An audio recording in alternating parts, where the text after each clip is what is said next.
20:00 al programa Debate Ciudadano, organizado por el Colegio de Politólogos de Cochabamba.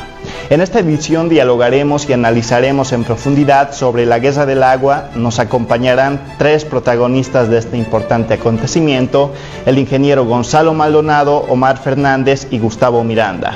Todo esto a través de Diálogo, la red educativa. No se lo pierdan.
Con 20 años de experiencia, el Centro de Investigación Social, CIS, ofrece asesoramiento en todas las áreas para la elaboración de tesis, proyectos de grado y monografías. Además, asesoramiento gratuito en la elaboración de perfiles. Comunícate con nosotros al 674-02-224 y al 674-02-28. Estamos ubicados en calle Sucre, número 780, esquina 16 de julio, lado Farmacia San Elías, edificio Arandia, oficina D y oficina C.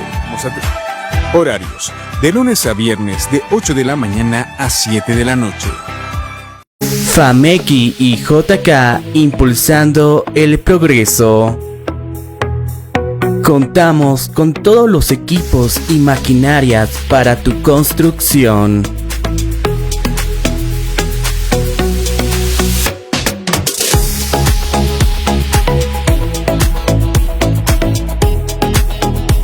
Estamos ubicados en la calle 16 de Julio y Avenida Ecológica.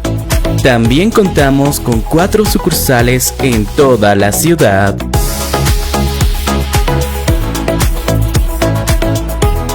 FAMECI y JK impulsando el progreso.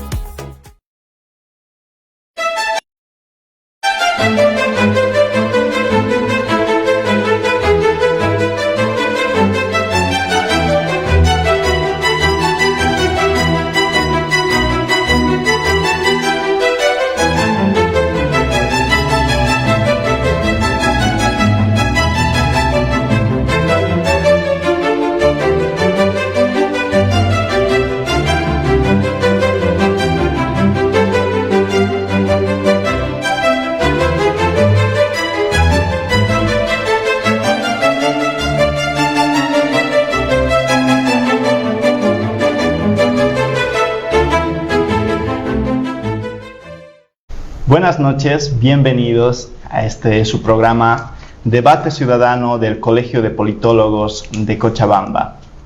En esta ocasión, en este programa, vamos a tratar un hecho histórico muy importante para nuestro departamento, para nuestro país, y es la Guerra del Agua. La Guerra del Agua como un evento histórico que ha trascendido, y es por ello que tenemos invitados especiales. Aquí con nosotros se encuentra el ingeniero Gonzalo Maldonado. Bienvenido, buenas noches. Muy buenas noches y gracias por la invitación al Colegio de Politólogos de Cochabamba. Muy bien. Asimismo, contamos con la presencia de Omar Fernández, que fue representante de la Coordinadora del Agua y de la Vida. Bienvenido. Sí, buenas noches, gracias por la invitación para tocar un tema tan importante como es el agua.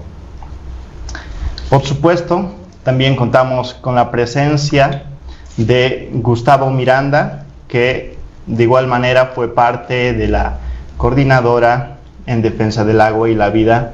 Buenas noches y bienvenido, Gustavo. Buenas noches y gracias por la invitación para tratar tan interesante tema.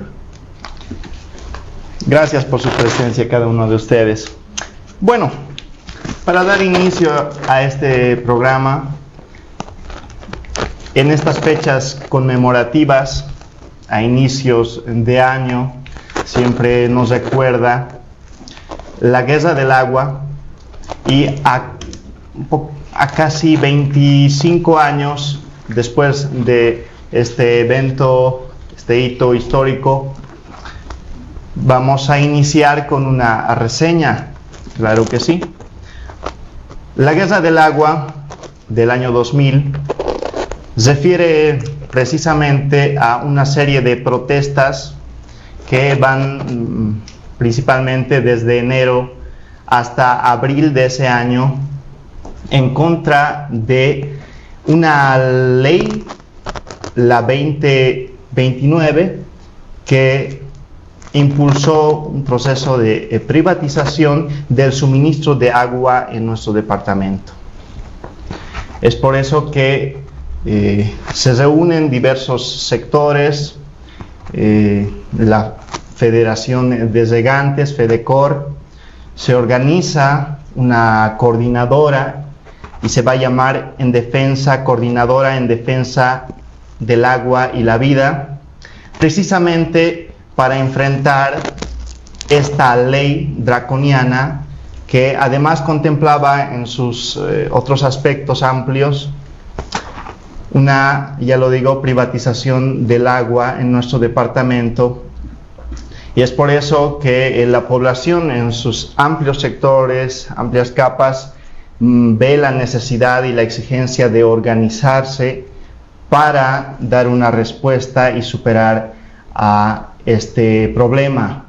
Por lo cual, junto a esta coordinadora se inician movilizaciones, y estas movilizaciones terminan poniendo entre la espada y la pared al gobierno de Hugo Banzer Suárez, el cual en ese entonces estaba vigente, y posteriormente obligado a negociar, obligado a entrar en acuerdo con la coordinadora que expresaba los intereses populares respecto a este servicio básico, pues termina por anularse esa ley y darse un proceso de restitución del agua a una empresa municipal, EMAPAS.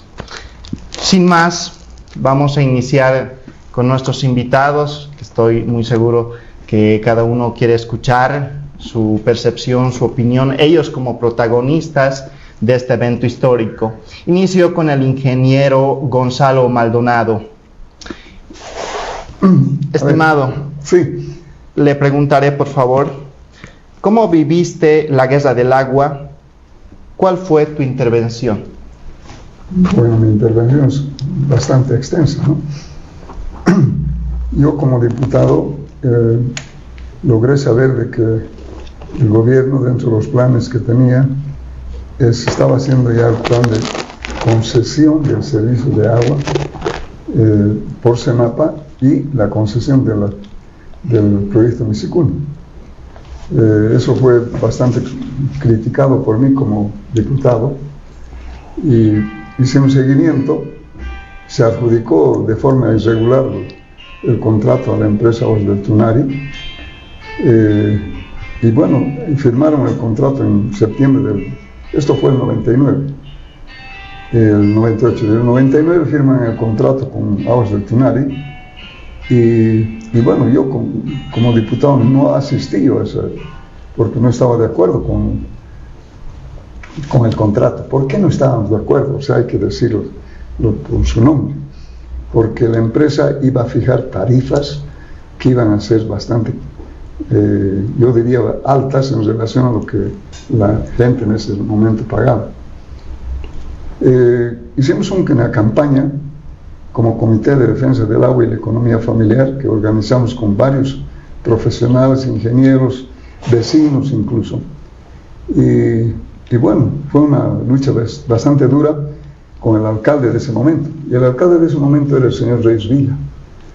Y yo diría, todos sus esbirros que mandaba para amenazarnos en la plaza donde teníamos nuestra mesita y para informar al pueblo de lo que estaba pasando con ese contrato. Casualmente, y decían que yo estaba haciendo campaña para ser alcalde. Yo era diputado, no iba a pelearme por ser alcalde. En ese momento se debía poner en vigencia el contrato con nuevas tarifas a partir del mes de octubre, porque el contrato se firmó en septiembre. Pero hábilmente el alcalde hace que se pare con la puesta en vigencia de las tarifas hasta después de las elecciones, porque quería ganar las elecciones nuevamente y en ese entonces el elegido fue Edgar Montaño. Entonces ahí es cuando reaccionamos y otros compañeros, también hay que mencionar, como Marcelo Delgadillo, se puso en contacto con los regantes, que estaba a la cabeza Omar Fernández, y se organizó en la calle Uruguay la Coordinadora de Defensa del Agua y la Vida. Eso fue en noviembre. Ahí había maestros, había regantes, transportistas, y yo como diputado, pues, ¿no? Y algunos colegas ingenieros también. Hasta ese momento el señor Olivera no apareció, no quería participar. Y en ese entonces Rafael Puente logró hacer puente con Olivera. Y Olivera olfateó primero si seguramente se iba a sacar alguna ventaja.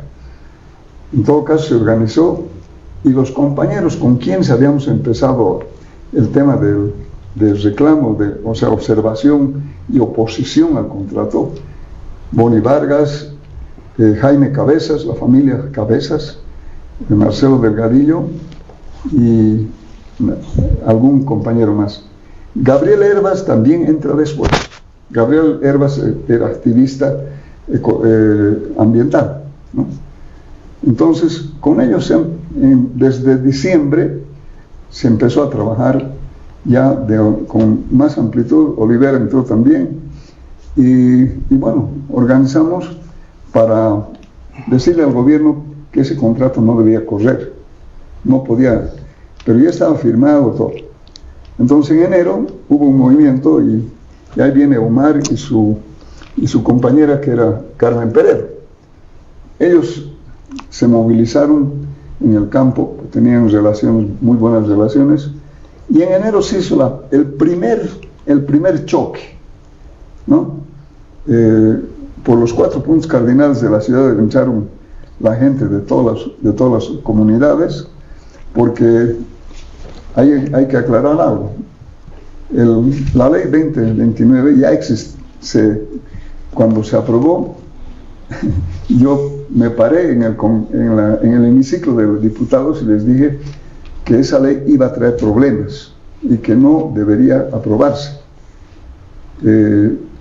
La conferencia episcopal estuvo en esa sesión de congreso y me apoyó, pero el gobierno y sus aliados, porque el gobierno era un gobierno de varios partidos políticos, ADN, UCS, MIR y NFR de Reyes Villa, ellos mandaron a la galería que era en el hemiciclo y nos rechiflaban. Y hay una frase histórica en esto: nos están rechiflando, nos están maltratando la orquesta que ha traído el gobierno. Va a llegar un momento en que nos van a sacar, el pueblo nos va a sacar de aquí, porque estamos siguiendo en contra de los intereses del pueblo con este contrato y esa ley. Así fue, ¿no? Entonces, pese a eso, pues corrieron nomás con el contrato, y en enero, cuando se hizo el primer enfrentamiento, el gobierno mandó a la policía especial que tenía los dálmatas, vestido como perros dálmatas, ¿no? Con motos, con todo, y Claro, fue una lucha y los pobladores vinieron pues preparados, tampoco eran tan inocentes para decir vamos a ir con las manos cruzadas, y nos enfrentamos. Nos hemos enfrentado y ahí viene mi concepto, y eso quiero compartir con mis compañeros. Para mí no ha sido una guerra, ha sido una lucha del pueblo por tener acceso al agua, y acceso significa tener el agua y a un precio adecuado. Y ese contrato no era así. Bueno, es largo el proceso. La empresa Aguas del Tunari, ¿por quién se estaba conformada? Esto también es bueno. Estaba la International Water de Inglaterra, que entró por Islas Caimán. Estaba Abengoa de España. Estaba una empresa constructora CBI de La Paz. Y estaba la empresa ICE Agua y Energía. ICE Agua y Energía organizó el empresario Julio León Prado, y donde yo tengo mi gran duda, que era el sol. Había mucha gente de Cochabamba que estaba ahí. ¿Y por qué digo esto? Cuando se adjudicó el contrato de manera irregular en el Banco Central, el único que fue el alcalde, Reyes Villa.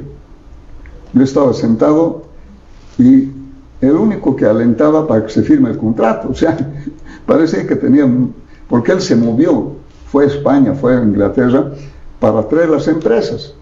O sea, tenía intereses en el contrato. No puedo decir otra cosa más. Y entonces nos paramos ese día, no tengo la fecha exacta, en enero, y al ministro de gobierno que vino en ese entonces, le dijimos: señor, usted o firma o anulan ese contrato o el pueblo se va a levantar. Bueno, de ahí hasta abril ha pasado mucha agua por el río, ¿no? Pero ¿por qué la gente vino de las comunidades? Porque ahí viene algo importante. Esa ley, cuando se aprueba, recién podía poner en vigencia el contrato. No tenía ese instrumento. El contrato no le permitía acceder para controlar los pozos, para controlar todas las fuentes de agua. El contrato por sí solo no le permitía hacer eso. El contrato decía que sí, pero no tenía un instrumento legal, y esa fue la ley 2029 cuando yo reclamé. Pese a todo eso, ya con ese instrumento legal de la ley, ponen en vigencia el contrato, funciona, y empiezan a hacer todo lo que hace una empresa privada.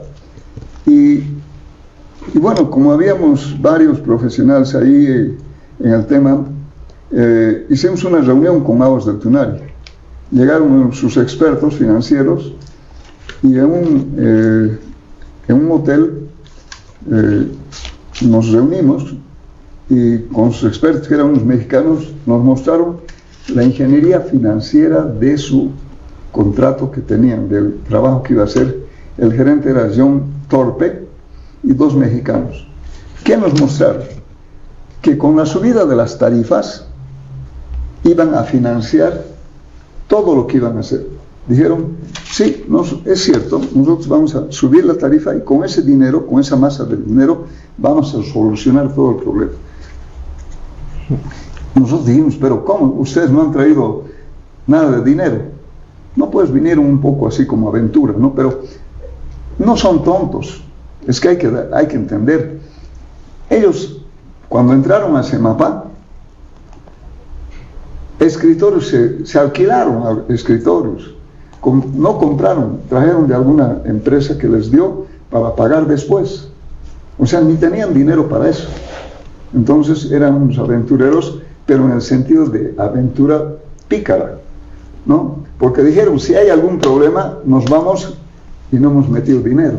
Y eso ha ocurrido, ¿no? Eso ha ocurrido. Entonces, ahí les dijimos que no, que nosotros no estábamos de acuerdo. La coordinadora no podía aceptar eso.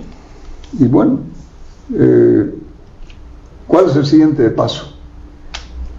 Nosotros a la gente hablábamos y decíamos: no estamos de acuerdo con la empresa, que se vaya afuera. No faltó gente, no sé de dónde, quién, si eran aliados de quién, y nos decían, ¿y a usted quién le ha autorizado para que hable por mí? Entonces planteé hacer, primera vez y única vez que se ha hecho en Bolivia, es hacer no una encuesta, sino una consulta pública. Y la consulta pública fue con votación. Hemos instalado, recuerdan los compañeros, hemos instalado mesas en varios lugares de la ciudad, no en toda la ciudad, en todo el departamento, o sea, en toda la jurisdicción del control territorial, porque no teníamos plata. De 50.000 votos, papeletes nos han imprimido gratis, no nos teníamos plata nosotros tampoco. Y de los 50.000 votos, 49.000 dijeron afuera aguas del túnel, que no suban el agua. Entonces, ahí vino y le dijimos al gobierno, señores, el pueblo no está de acuerdo, la coordinadora no está sola, está apoyada por el pueblo. Y ahí vino lo que hemos llamado la batalla final. Y la batalla final era a partir del 3 de abril. El 3 de abril se decidió hacer la última batalla. Entonces, ahí es cuando se paró toda la ciudad, se armaron barricadas en la plaza con los guerreros del agua, etcétera, etcétera.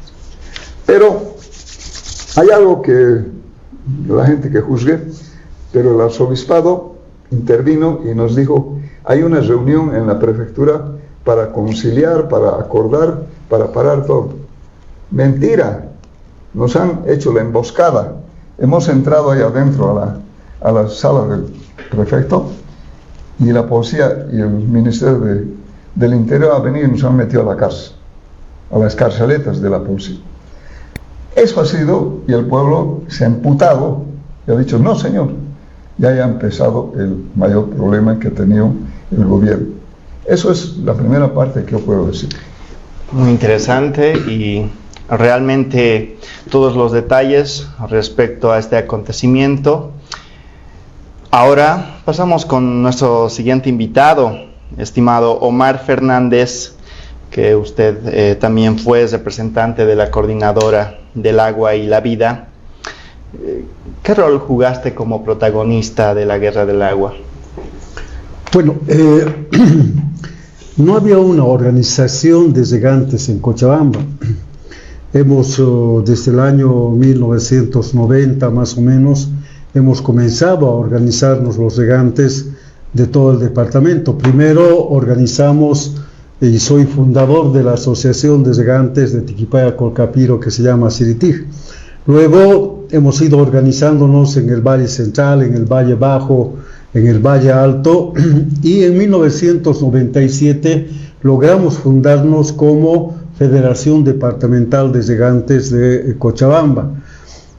Y bueno, a partir de ahí, ya estábamos nosotros con algunos conflictos, porque la ciudad de Cochabamba, las autoridades de aquí del casco viejo del municipio de Cochabamba, tenían una política en ese entonces solo de traer aguas de las comunidades, captar aguas a través de pozos, de represas en las comunidades, como es Escalerani en Tiquipaya, como es El Paso en Quillacollo, etcétera, ¿no? Donde por ejemplo en Paso se ha perforado casi cerca de 20 pozos, ¿no? Pero sin embargo solo la mirada era solucionar de alguna manera la escasez de agua en la ciudad, pero no miraban si faltaba agua o no faltaba agua en nuestras comunidades de donde traían el agua. Entonces ahí, por ejemplo, hemos comenzado nosotros a reclamar, hemos comenzado a movilizarnos y hemos logrado el año 1998 parar esta política discriminatoria frente a la falta de agua en nuestras comunidades. Bueno, en 1998 también, así como dice el compañero Maldonado, nos hemos ido informando ya de un proceso de privatización del agua. Entonces ya teníamos anteproyectos de la ley de agua. Bueno, a un principio se llamaba ley de agua, luego cambiaron por la ley 2029, que es la ley de agua potable. Sin embargo, en el fondo esa ley de agua potable era nomás una ley de aguas. Entonces, en ese sentido, en septiembre, como dice el compañero Maldonado, se firman el contrato de concesión con Aguas del Tunari, y lógicamente festejando la privatización del agua, lo festejaron el alcalde de ese entonces, etc. Luego nosotros seguíamos organizándonos, seguíamos tocando el tema, seguíamos analizando esta ley 2029, el proyecto de ley, y ya convocamos a una reunión en octubre, si no me equivoco, cerca a fines de octubre de 1999, donde ya nosotros convocamos, y justo a los 2 días, o digo antes de los 2 días de nuestra asamblea, resulta que aprueban esta ley 2029, y ya en plena asamblea decimos, bueno, ¿qué hacemos? Aquí está la ley, ¿no? Y muchos compañeros dicen, bueno, ya el burro está muerto y queremos poner la tranca, no vas a poder, ¿no ve? Entonces decían, ya no se puede hacer nada, que ya está aprobada la ley, etcétera, y al final de cuentas decimos, no, vamos a luchar porque esta ley se anule porque, o se modifique, porque afecta nuestras fuentes de agua, afecta nuestros usos y costumbres. El contrato de concesión afectaba y daba a la administración Aguas del Tunari, sacaba hasta Sipe. Teníamos que pagar por el agua de nuestros pozos, por metro cúbico que se iba a sacar. Eso contenía este contrato y esta ley de 2029. Y así nos hemos organizado. Y un tema que quiero compartir también es que no es que en enero nacen las movilizaciones. Nosotros hemos aprobado justo en octubre, una vez que se ha aprobado la ley 2029, la ley privatizadora, el 4 de noviembre empezamos nuestra movilización. El 4 de noviembre nosotros ya estábamos organizados en todos los valles y decretamos un paro de 24 horas, un bloqueo de 24 horas. Y el Valle Central, contundente el bloqueo, el Valle de Sacaba igual, el Valle Alto un poco debilitado, pero ahí vimos de que nosotros solos no íbamos a poder, digamos, cambiar esta ley 2029, que se anule este contrato de concesión que se dio a Aguas del Tunari. Y por eso somos los llegantes, ¿no? Yo tengo la nota oficial que convocamos a las organizaciones en noviembre, ¿no? Hemos convocado a todas las organizaciones, universitarios, la COT, al Comité de Defensa de la Canasta Familiar, así se llamaba, hemos convocado a todos, ¿no? Y el 12 de noviembre nace la coordinadora. Ahí yo lo conozco a Óscar Olivera, no lo conocía a Óscar Olivera, no conocía aquí al compañero Maldonado, pero ahí nos hemos conocido y hemos decidido hacer esta coordinadora, que me parece que ha sido una estrategia muy importante porque ha unido a todos los cochabambinos en la lucha por el agua. Bueno, después se han dado muchas movilizaciones, en el 12 de enero, luego también la movilización de febrero, luego la movilización y la consulta popular que se ha hecho el 26 de marzo, luego también, bueno, la batalla final que es en abril, donde los llegantes hemos participado pues muy activamente y muy organizadamente. Cuando decíamos se para el departamento, nosotros parábamos el departamento, y de esa forma pues en abril, ya con la batalla final, se logra pues que una victoria tan importante para Cochabamba, que es digamos una victoria de los cochabambinos, porque estuvimos unidos ciudad, campo, estuvimos unidos todos los cochabambinos, y se logra que se anule el contrato de concesión y que se modifique la ley, ¿no? El 10 de enero, digo de abril, como el día de hoy, es que ya en la plaza estábamos dando la lectura de que se anulaba el contrato de concesión, y esa misma tarde en un avioncito que nos han proporcionado nos hemos largado a La Paz, porque tenían que entregarnos la modificación de la ley, que ahora se llama Ley 2066, y mis compañeros del Valle Alto dicen, si no llegas con la ley modificada, si no están respetados los usos y costumbres, nosotros no vamos a levantar el bloqueo. Y de esa forma yo tuve que llegar con la ley, tuve que ir hasta Punata, y allá a la entrada de Punata, sobre la avenida, hemos dado lectura a la ley, y de esa forma se levantó prácticamente la guerra del agua. Terminó el 11 de abril como el día de mañana. Pero no solo ha quedado ahí, hemos seguido luchando nosotros por el agua y Aguas del Tunari nos hace un proceso internacional en Washington pidiendo resarcimiento de daños por un valor cerca a $50 millones. Entonces, con Oscar Olivera, él ha tomado contacto con activistas en Estados Unidos, en Washington. Yo he estado en Londres, he estado en España, igual con activistas.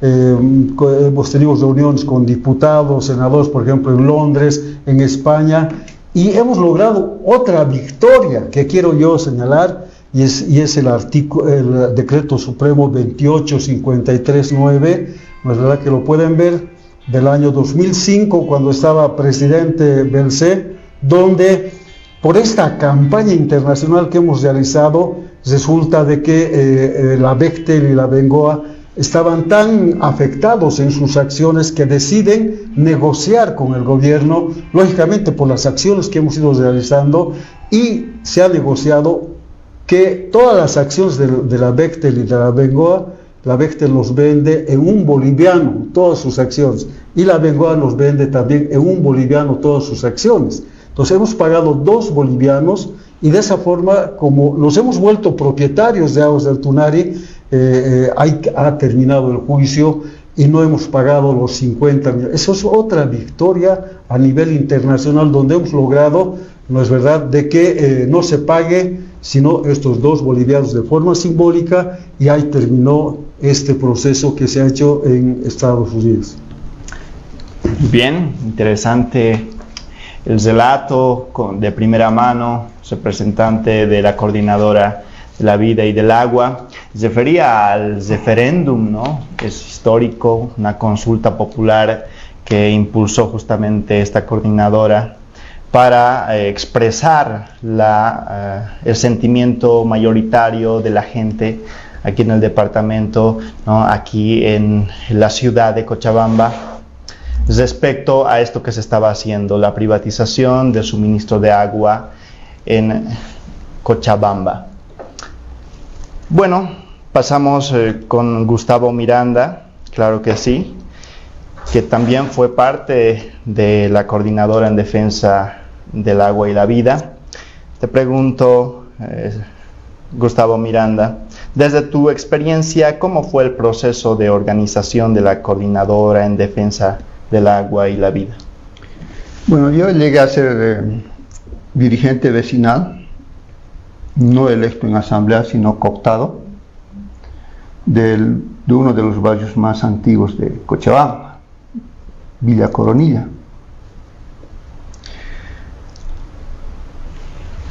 Y ya se veía que había fuerte grado de corrupción entre dirigentes y el alcalde. Muchos vecinos me decían: ¿qué andas con eso? Si son unos traficantes, han negociado muchas cosas. Y siempre les decía pruebas. Y éramos activistas, salíamos a la plaza, estábamos peleando contra la corrupción. Es así que he tenido varios encuentros con mi ex compañero de universidad, la facultad. También él fue ejecutivo del centro de estudiantes, yo fui consejero universitario, donde me contaban, me ponía al tanto de todo esto, todo lo que estaba pasando. Él en su barrio había constatado este tema, luego se reunió con el ingeniero Maldonado,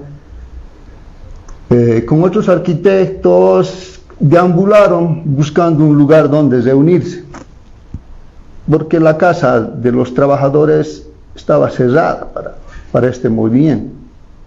Olivera, dueño de todo ese edificio, no dejaba pues que se reúnan ahí, ¿no? Es así que deambularon, llegaron al colegio de arquitectos, también un coliseo también han utilizado. Bueno, ya cuando ya era más seguido que nos encontrábamos en la calle, él con sus boletas de las tarifas todo eso se soldó nuestro trabajo que estábamos haciendo contra la corrupción, sacando información. Y ahí me enteré que el ingeniero, pese a estar en parlamento, por supuesto con algún partido, sacaba información y les informaba de primera mano. Es así que también yo convoqué a muchos compañeros y nos unimos a la pelea. Pero ¿cuándo cobramos protagonismo? No en las mesas de discusiones. Claro que participábamos en las reuniones técnicas, pero ya se había establecido reuniones para tratar el tema del agua en la Federación de Maestros Urbanos, que convocaba a muchos universitarios, a dirigentes vecinales y por supuesto a los maestros de base. Entonces ahí se analizaba el tema y se fue viendo la gravedad del asunto. Y nuestro rol como luchadores era salir a las calles. Y es en las calles donde nos hacemos sentir. Las primeras, claro, yo como guardia vieja ya de la nueva camada de estudiantes revolucionarios de San Simón, cuando todavía era fuertemente autonomista, antes de venderse a los gobiernos de turno y cerrar las puertas de la universidad al pueblo. Entonces, como guardia vieja tuve la ventaja de poder convocar y organizar a los nuevos jóvenes. Bueno, ya éramos expertos nosotros en enfrentamientos, era decirles que no corran por el centro de las calzadas, que se vayan a las aceras. Ya para los otros enfrentamientos ya habían expertos, ya se venían bien apertrechados con sus bicarbonatos, con sus agua y otras cosas, ¿no? Hasta sus antojos, vinagre, lo que me... Entonces, así fue nuestra participación desde las bases, pero conscientemente de lo que estábamos haciendo. No estábamos nosotros calculando, nosotros sabíamos contra quién nos estábamos enfrentando. Contra todo aquello que se había convertido un cucu para los dirigentes.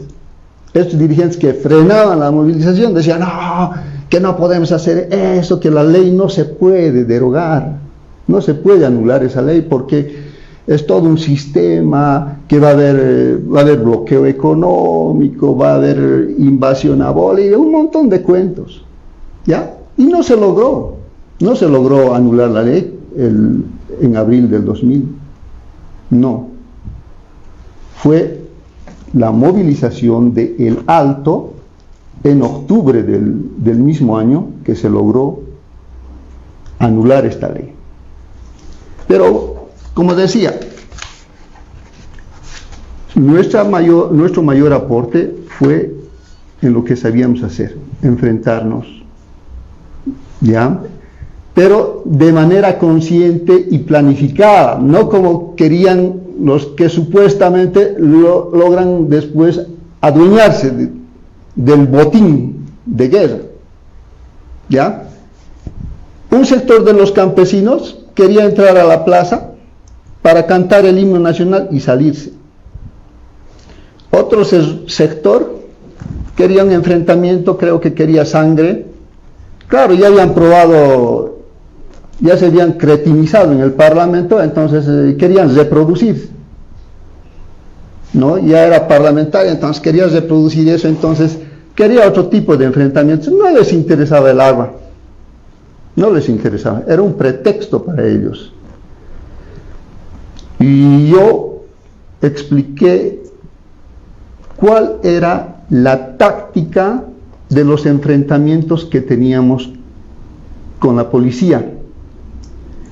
Un nivel, un cinturón, porque el otro cinturón de seguridad del Estado eran aquellos que son entrenados para matar.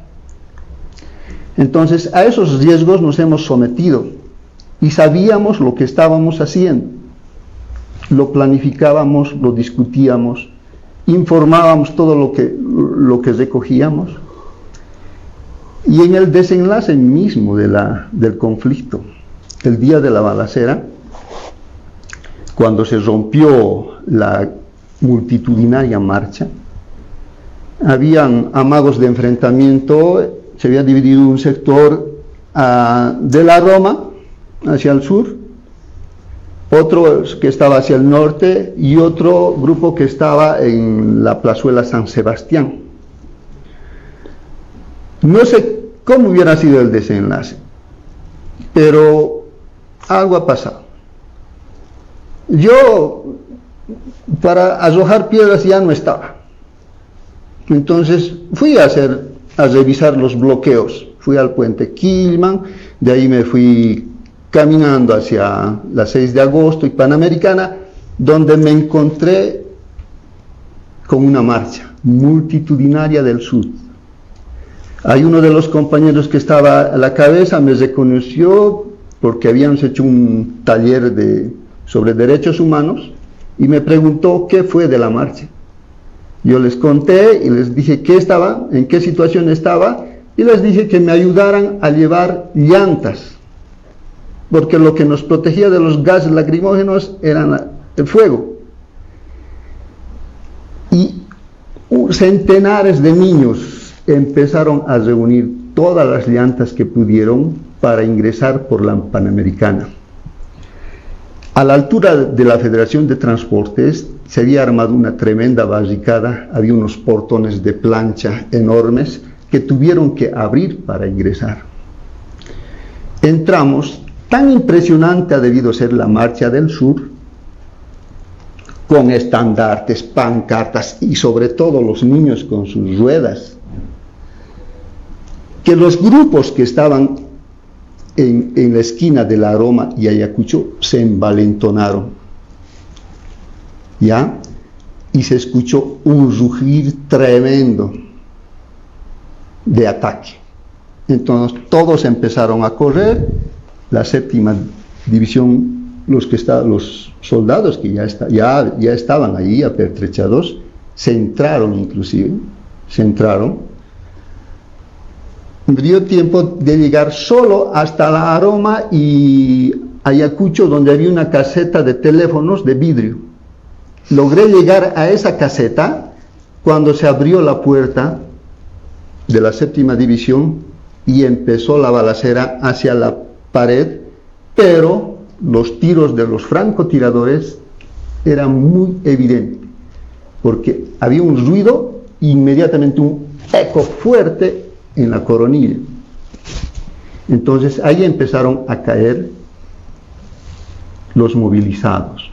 Y mi labor estaba entrenado en primeros auxilios, fui explorador, entonces me puse a recoger a los heridos con ayuda de los cocaleros, que también eran expertos en ese tema. Nuestro primer herido llevamos a la casa de las monjas, nuestro segundo herido en el SAR de la FAB, y luego abrimos un centro de primeros auxilios en un hotel cerca a la Roma, en un consultorio dental. Como había corte de luz, fuimos a Cancha Parlaspa, que tenía su generador y donde se podía emitir.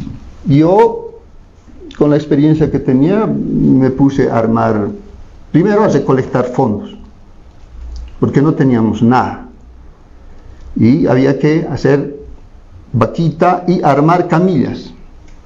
Armamos camillas con costales del mercado y con las crucetas de las llantuchas, y cuando se acabaron eso, no tuvimos otra cosa que robar de una construcción. Se armó toda una escalera humana que subieron al edificio y empezaron a botar maderas, reglas, todo aquello, para facilitar el traslado de los heridos. Ahí, cuando yo me encontraba de rodillas armando las camillas, me preguntó una voz muy conocida: Gustavo, ¿y esas camillas funcionan? Y era Raúl, amigo, muy amigo del ingeniero Raúl Aguilar, Sí. que estaba El arquitecto. el arquitecto Aguilar, que era mi compañero, quien había iniciado con su barrio, el Complejo Fabril, quien me informaba. ¿Y estaba con quién? Con el profesor Miguel Lora y todo su ejército. Estaban pasando revista a todas las barricadas y piquetes. Era impresionante la cantidad de universitarios y maestros, también dirigentes que estaban con ellos. Ese fue el desenlace, lamentablemente traicionado por gente oportunista.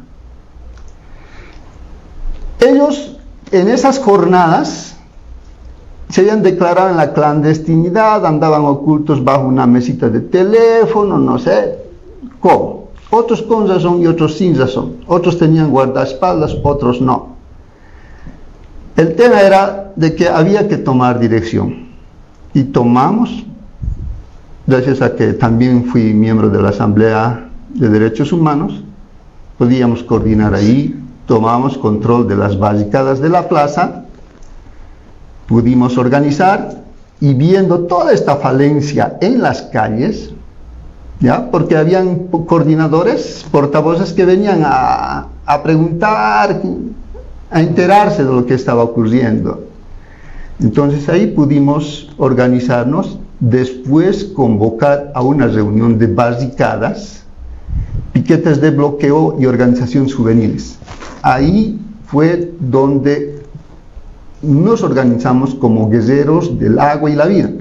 Es un nombre que no lo hemos elegido nosotros. Ya la prensa decía, ya la gente nos decía, al entrar a la plaza, cuando estábamos en las 4 barricadas, ya nos decían, ya había titulares como guerreros del agua y la vida. Vamos terminando esta primera etapa, por favor. Sí, entonces nos organizamos así, y es así que llegamos a la primera asamblea de la coordinadora post desenlace, donde la coordinadora en plena nos reconoce como organización y nos da plena vigencia. Es así que hasta ahora, estos 25 años, he contribuido con la mejor gente, En la Federación de Fabriles ¿ya? tenemos opción. Mantener vigente a la coordinadora. Y lo voy a decir nuevamente, siempre lo he dicho, lo voy a repetir, hace rato dije, uno de los más honestos portavoces de la coordinadora era el ingeniero Maldonado. Por eso lo tenemos hasta ahora, por eso tiene vigencia la coordinadora del agua y la vida. Muy bien, muchas gracias. Con esas palabras, desde la vanguardia de la lucha en las calles, ahora en nuestro programa, en este episodio, conmemorando la Guerra del Agua, vamos a pasar a un breve corte para después continuar con este programa.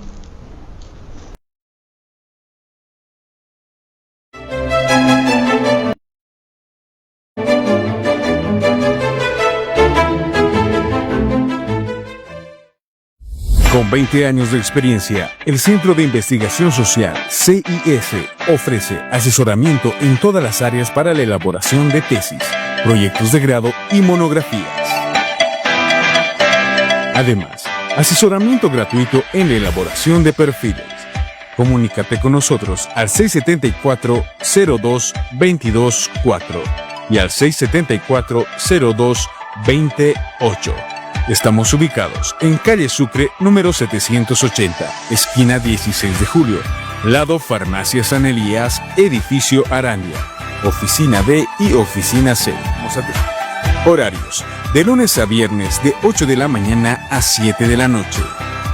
FAMECI y JK impulsando el progreso. Contamos con todos los equipos y maquinarias para tu construcción.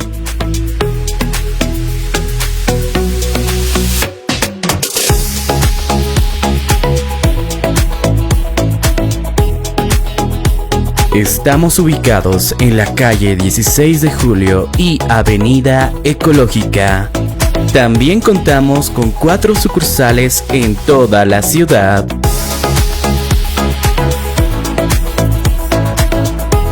FAMECI y JK impulsando el progreso.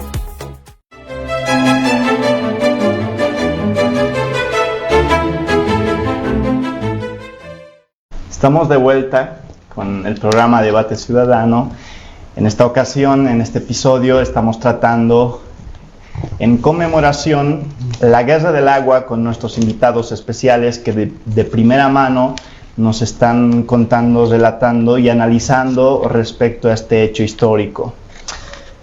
Ingeniero Gonzalo Maldonado, usted como miembro y representante de la Coordinadora en Defensa del Agua y la Vida, le pregunto, el gobierno de Hugo Banzer Suárez pretendió aplicar una política privatizadora que terminó derrotada. Sin embargo, esa intención en los gobiernos posteriores y en el actual quedó cerrada. A ver, es bueno, y gracias por la pregunta. Hay que dar un par de antecedentes, ¿no?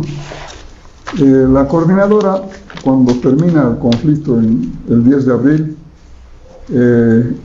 ese mismo día en la Federación de Fabriles, nos reunimos y preguntamos quién se va a hacer cargo de Semapa.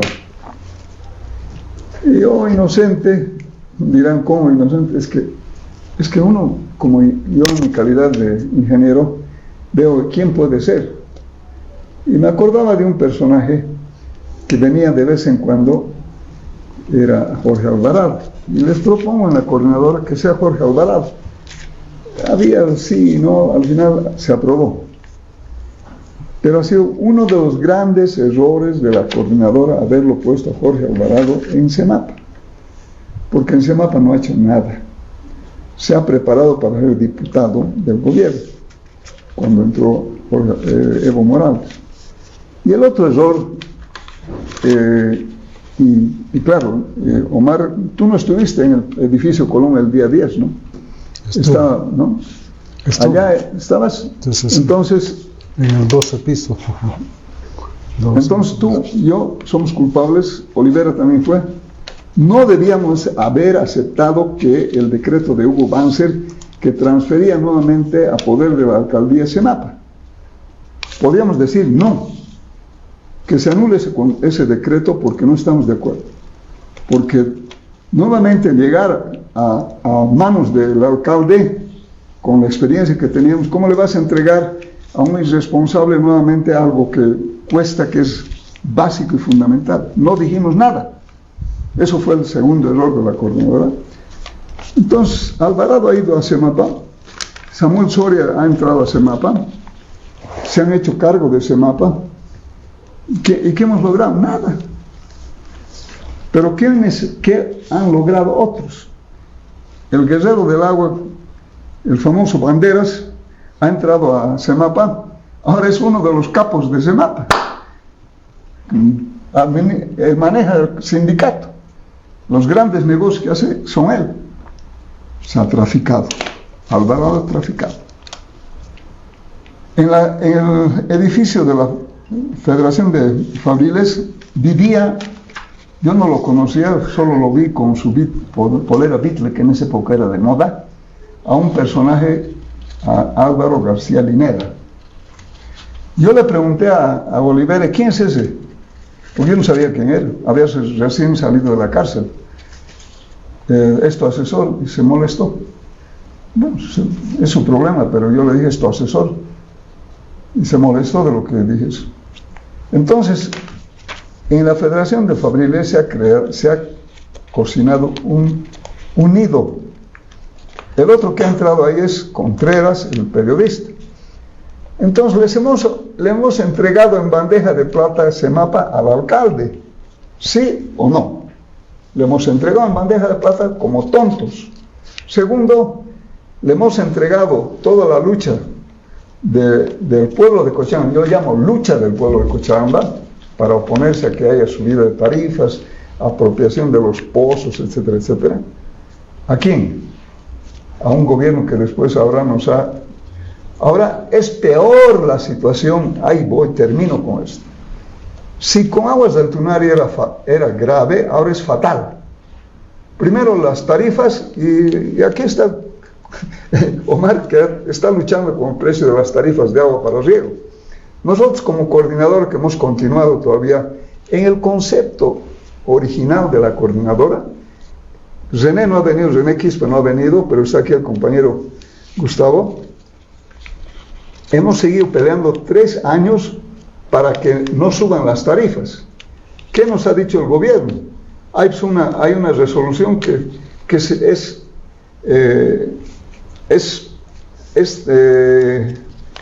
tarifa cruzada, ¿no? ¿Qué significa eso? Que dice que los que consumen mucho tienen que pagar por los que consumen menos. ¿Cuánto cuesta el cubo ahora en Semapa? 2, 10, 15, 20, 30 bolivianos el metro cúbico. ¿Qué eso? Entonces, yo tengo las tarifas de Aguas del Tunari. No pasaba de 15 bolivianos, ahora cuesta 50. Entonces, ¿quién ha traficado más con el agua? Semapa. ¿Quién le permite eso? El gobierno. Cuando hemos reclamado, ¿qué había para fiscalizar el tema de servicios básicos? Como en otros sectores, en electricidad, etcétera, las superintendencias. El gobierno ha creado hábilmente autoridades de fiscalización y control social del agua y servicios básicos. No nos escuchan, ni siquiera vienen. Omar ha estado peleando, de alguna manera ha estado logrando algo, ¿no? Con ellos, pero has logrado que te cambien las tarifas de riego, de agua, nada. O sea, ha resultado así de claro. El remedio peor que la enfermedad, porque ahora el gobierno no escucha, saca decretos, saca resoluciones, saca leyes para doblegar al pueblo. Es peor todavía. O sea que, por eso digo, el remedio peor que la enfermedad. Si el gerente John Torpe, que vino con Aguas del Tunari, me dijo lo siguiente, cuando se despidió: ingeniero, le estamos dejando una cría, espero que la cría no salga peor que nosotros. ¿Cuál era la cría? Semapa. Así. Y con Semapa hemos estado peleando, Gustavo. ¿Cuántos años estamos peleando con Semapa? No nos han escuchado. La universidad ha ingresado para tratar de cambiar. Se le ha hecho la burla a Semapa y al alcalde del rector de la universidad se ha limpiado la nariz. La universidad ha gastado 400,000 bolivianos para revisar y establecer tarifas. No ha servido de nada. El esfuerzo que hayan podido hacer con dinero y demás no ha servido de nada. ¿Ante qué estamos ahora? Estamos ante un fenómeno terrible. Hay gente que no conoce, y Omar debes recordar, la última reunión de la coordinadora que logramos que se haga con el gobierno fue en la Casa Maurer, que está en Coñacoña. Ahí yo, con otros colegas, estaba Julio Beizaga como abogado, el doctor León como abogado, Alberto Requena estaba como economista, y había otro ingeniero conmigo. Ahí estaba al frente en la mesa, estaba el ministro, había un ministro, había diputados de Cochabamba, estaba el presidente de Semapa, que era Gonzalo Rico, y le dije lo siguiente: si cambiamos tres cláusulas del contrato, ¿cuáles eran? Las tarifas. Segundo, la presa de Misicuna iba a ser de 40 metros de altura. Y el otro era que no se debía indexar el agua. ¿Qué nos respondió Gonzalo Rico? A Julio Flores y a mí: Gonzalo, ¿de dónde has venido? ¿De dónde estás regresando? ¿Por qué? Le dije. Parece que has regresado de Sucre, del manicomio. ¿Qué me dijo? Que está loco. Entonces ahí dijimos: si ustedes no aceptan eso, entonces, ¿cómo podemos llegar a una solución para evitar conflicto? Porque va a haber conflicto, ¿no? Y el ministro dijo: bueno, si no están de acuerdo, nosotros estamos de acuerdo, pero sí se modifica el contrato. nada, no quisieron los diputados de Cochabamba, del MIRA, y no voy a decir nombres, se nos han reído, en especial de mí, porque decimos, tú eres diputado del gobierno y estás viniendo aquí a oponerte. Un ratito, yo como diputado estoy cumpliendo mi función. A mí como diputado uninominal me ha elegido el pueblo, no me he agarrado de la chupa, de la cola del alcalde o del candidato a presidente. Yo soy elegido de forma, Con voto.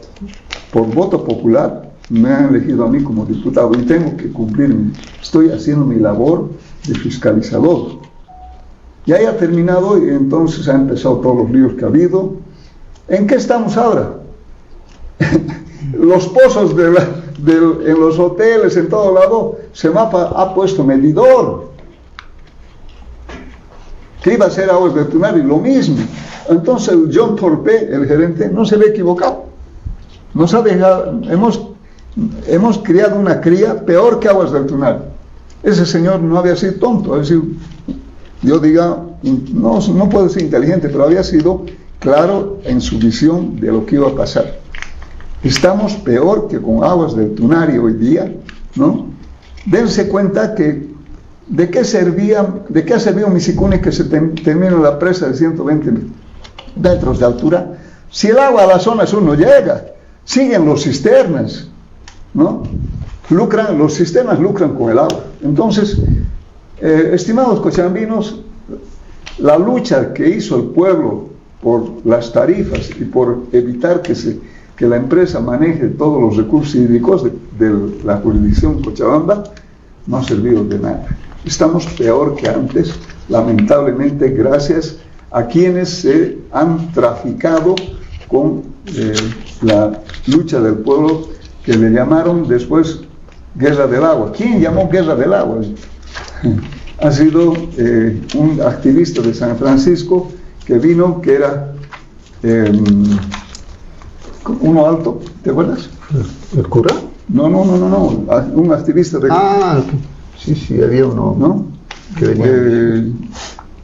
Ese fue el que puso el nombre, ¿no?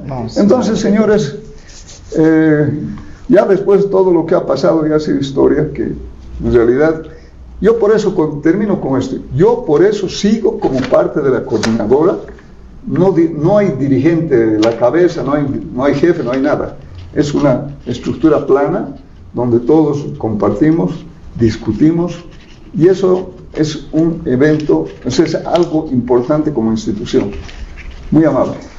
Muchas gracias. Es interesante la comparación que hace el ingeniero Maldonado respecto a la situación de cómo era antes, cómo está ahora y por qué rumbo vamos en Cochabamba respecto a este servicio tan básico como es el agua.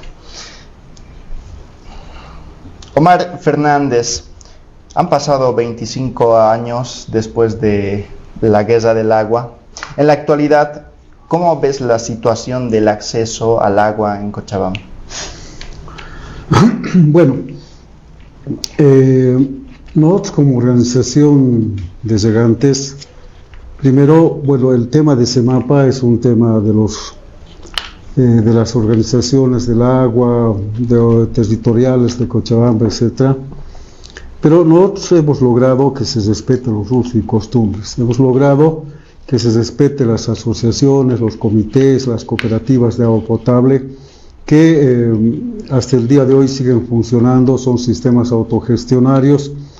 Y también un avance importante que hemos logrado las organizaciones del agua es el tema de la Asamblea Constituyente. Nosotros, ¿te acuerdas, Maldonado? Hicimos una gran concentración en Cochabamba el 30 de septiembre del 2000, a pocos meses de la Guerra del Agua, donde aprobamos la Asamblea Constituyente y donde esta Asamblea Constituyente se instauró el año 2007 más o menos, y allá nosotros hemos llevado nuestras propuestas sobre el tema agua y ya en la nueva Constitución Política del Estado se ha aprobado y las propuestas que se han aprobado en la nueva Constitución Política del Estado es que un tema tan importante como el agua ha sido declarada el agua como derecho fundamentalísimo de la vida. Si revisamos toda la constitución política del Estado, no hay un derecho fundamentalísimo, sino hay derechos fundamentales, pero sobre los derechos fundamentales está el derecho fundamentalísimo del agua para la vida. Y también hemos logrado en la Constitución Política del Estado de que se respete los sistemas autogestionarios, los usos y los costumbres. Pues se han logrado muchos temas importantes, hemos logrado también una ley de riego, ¿no? El año 2004 hemos logrado hacer aprobar y hemos creado una institucionalidad del riego que es el Servicio Nacional de Riego, los servicios departamentales de riego.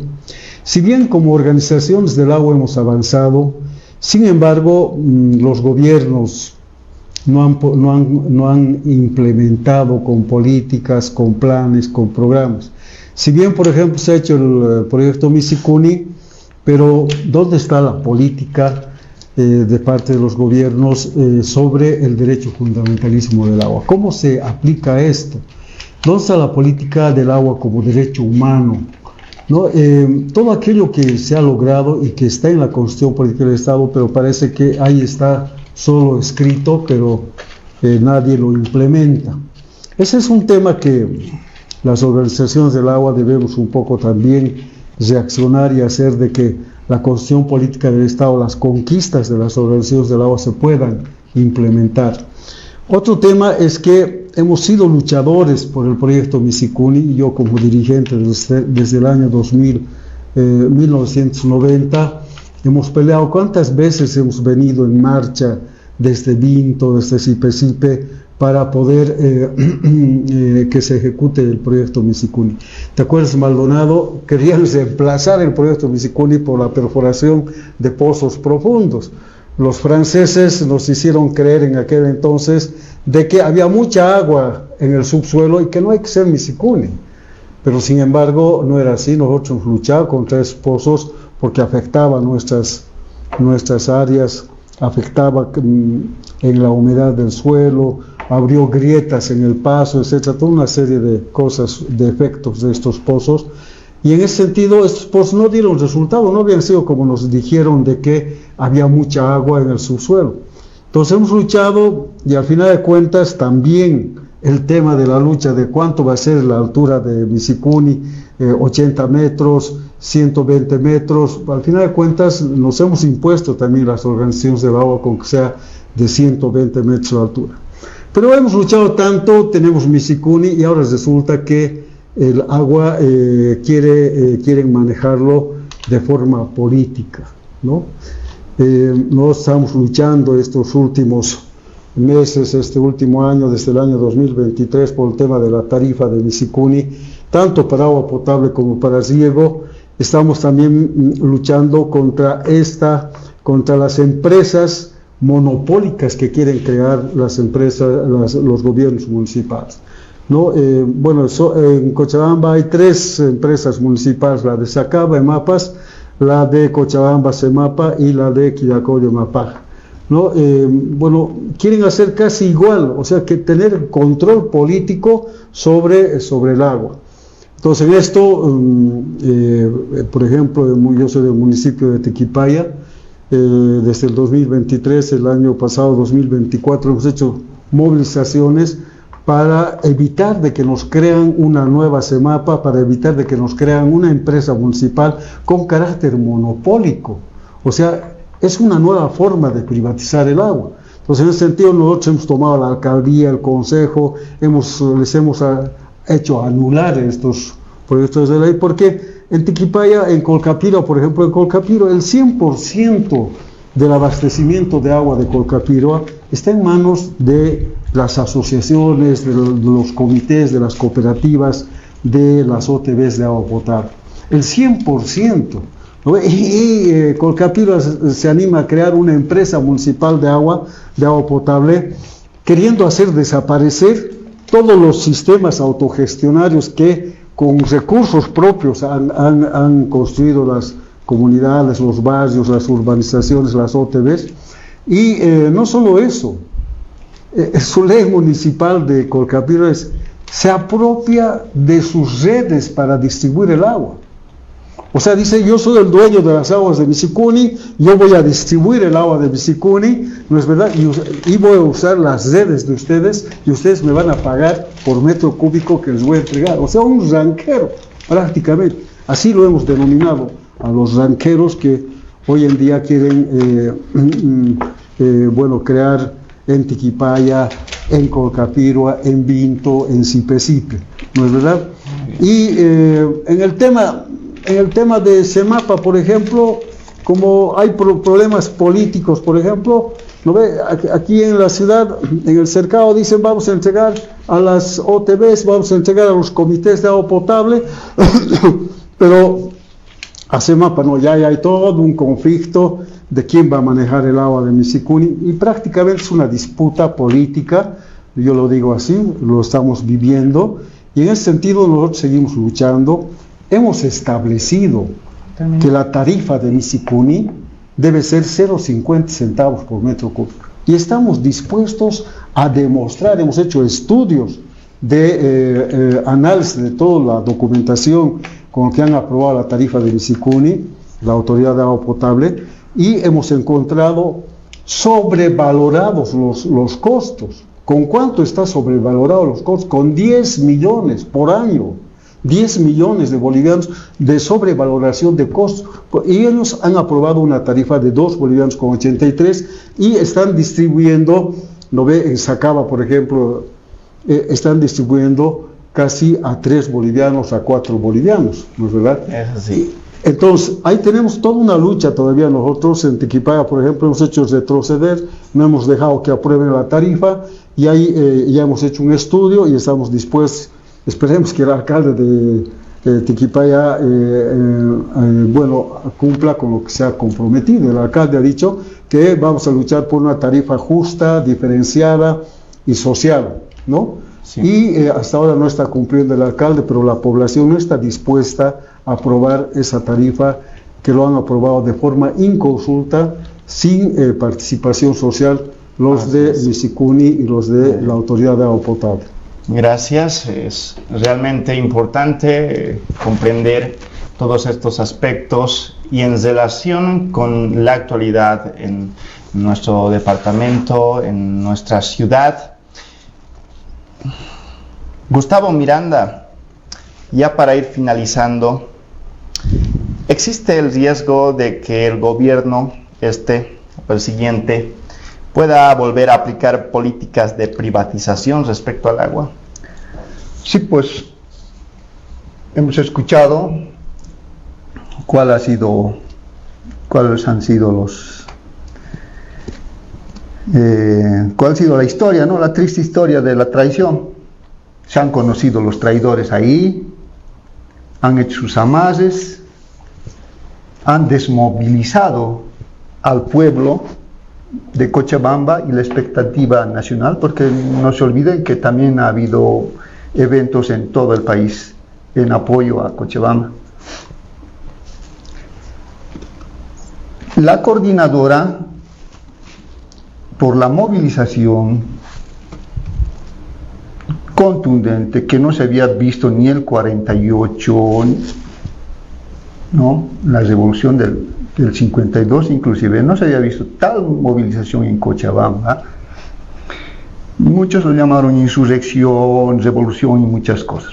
Verán, nosotros que hemos estado en las barricadas, hemos tenido la posibilidad de conversar con la gente, de recibir de la gente armas, desde piedras y demás para defendernos, ¿ya? Pero sobre todo su experiencia, los consejos y sobre todo la recomendación de que hay que profundizar esta lucha y cuidar de los oportunistas.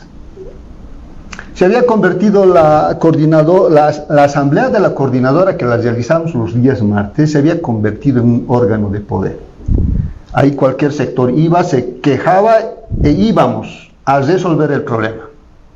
No se olviden que varios martes hemos tomado alcaldía, hemos tomado prefectura para hacerles firmar acuerdos con los sectores en conflicto.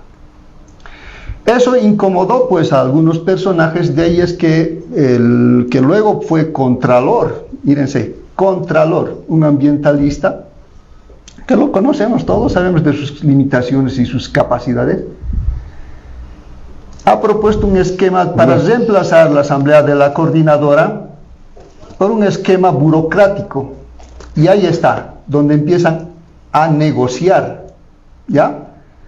Nos convocan a los guerreros del agua en oficinas de la Federación de Fabriles, donde nos ofrecen pegas. Los hemos rechazado rotundamente.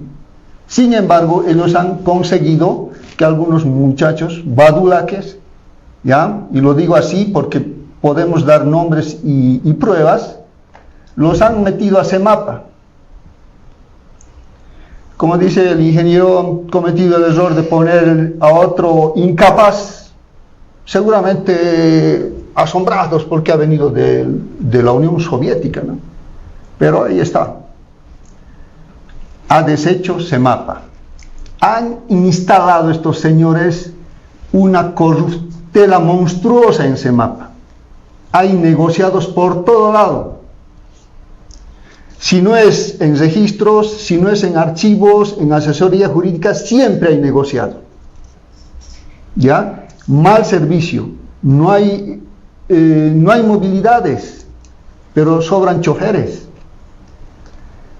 Esa empresa deficitaria, corrupta, incapaz, corre el riesgo de ser intervenida por el gobierno. Con toda razón, por todas las atrocidades que están haciendo, que estos señores traidores, que están acostumbrados ahora a lucrar, mira, infraganti, dice nuestro volantito, porque de esto se ocupan, ¿ya? De buscar financiamiento externo mediante las ONGs, esas ONGs que nos han fabricado un monstruo con Evo Morales y compañía. Conocemos de las capacidades de Evo Morales, lo conocemos, incapaz de montarse él por sí solo en el poder. Lo han montado las ONGs, las transnacionales y los tontos útiles. Han traicionado la guerra del agua, se han apoderado, se han robado, el primer centavo que ha llegado al este se han robado. Dice que le han dado a la señora Carmen, o no sé, algún dinero, pero nunca rindieron cuentas. Y ahí estamos viendo con fundaciones, con sus parientes administrando empresas. Han medrado de la lucha para hacerse de riqueza. Y ahora vienen a querer cocinar otra ley. Al pueblo de Cochabamba es al que hay que dirigirse. Que tengan muy en cuenta qué ha pasado en la guerra del agua. Que debemos tener en cuenta que jamás acompañarnos con gente con cola de paja. Porque estos que tenían cola de paja, 18 años de alquileres de la Federación de Fabriles, por ejemplo, que nunca han rendido cuentas. Otro dinerito de 8 millones que había investigado el gobierno, que lo tenía algún dirigente que les pertenecía a los regantes, que tampoco se rendía cuentas. Y luego han venido eventos y más eventos, pero la población tiene que estar muy consciente de esto. Debemos ir a recuperar CEMAPA para convertirla en una empresa social de servicio, como debe ser igual la prestadora de servicios de energía. Esas entidades de regulación son solamente lugares de pegas, no hay ninguna autoridad para hacer ningún control. Ya, esa CEMAPA ya se ha convertido en un lugar de corrupción donde organizan casas de campaña con el dinero de los pobladores, con el dinero de los sistemas de agua. Vamos a empezar una denuncia internacional de todos estos negociados, estos traficantes, y vamos a llegar a las financieras de estas ONGs. Uno de nuestros últimos eventos se ha metido una ONG para robarnos la información, para seguramente seguir sacando recursos de la solidaridad internacional y del voluntariado. Entonces, tenemos que estar preparados para próximas batallas. Sí, nos plantean aquí nuestros invitados diferentes miradas, perspectivas, justamente a este tema que nos aconteció en este episodio de nuestro programa Debate Ciudadano, donde como Colegio de Politólogos ciertamente es para nosotros muy importante y primordial el análisis, la profundización en las ideas, en las relaciones de poder respecto a temas tan elementales como es la discusión por el tema del agua. En el año 2000 ha suscitado, pero es algo que en el tiempo se va desarrollando. Nos han refractado claramente nuestros invitados en la actualidad cómo es que esta contradicción sigue dándose, aún que la administración del suministro de agua en nuestra ciudad está bajo administración de mapas, justamente. De tal manera que en esta contradicción de lucha social entre diferentes sectores, diferentes escalas dentro de la jerarquía social, pues van estos intereses y exigencias inmediatas e históricas expresándose. De tal manera, agradecemos la teleaudiencia de todos ustedes que siempre nos están viendo, de nuestros seguidores de nuestro programa. Y por supuesto agradecemos la presencia de nuestros invitados, el ingeniero Gonzalo Maldonado, el señor Omar Fernández y el señor Gustavo Miranda, que ellos de primera mano, reitero, han sido protagonistas de esta lucha histórica. Muchas gracias y hasta una siguiente oportunidad. FAMECI y JK impulsando el progreso. Contamos con todos los equipos y maquinarias para tu construcción.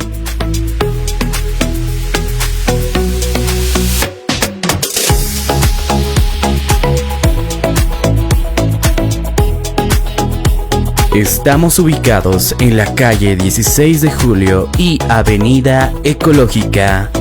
También contamos con 4 sucursales en toda la ciudad.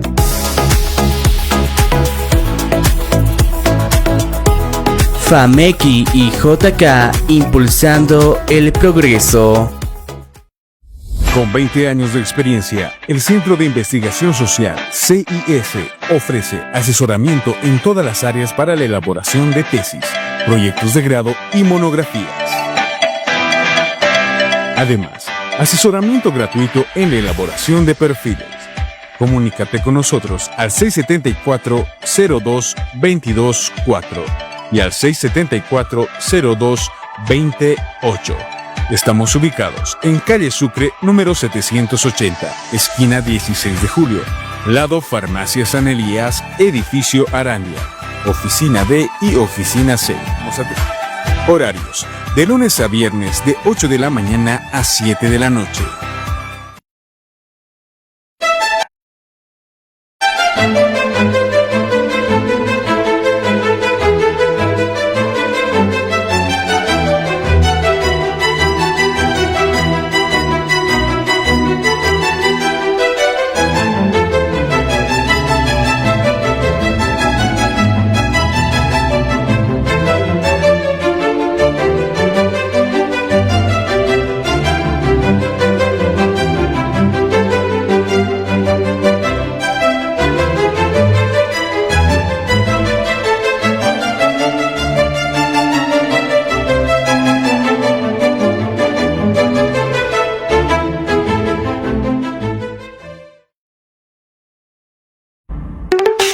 Nuevas tarifas vienen pa' quedarse. Con Cotel no te puedes equivocar.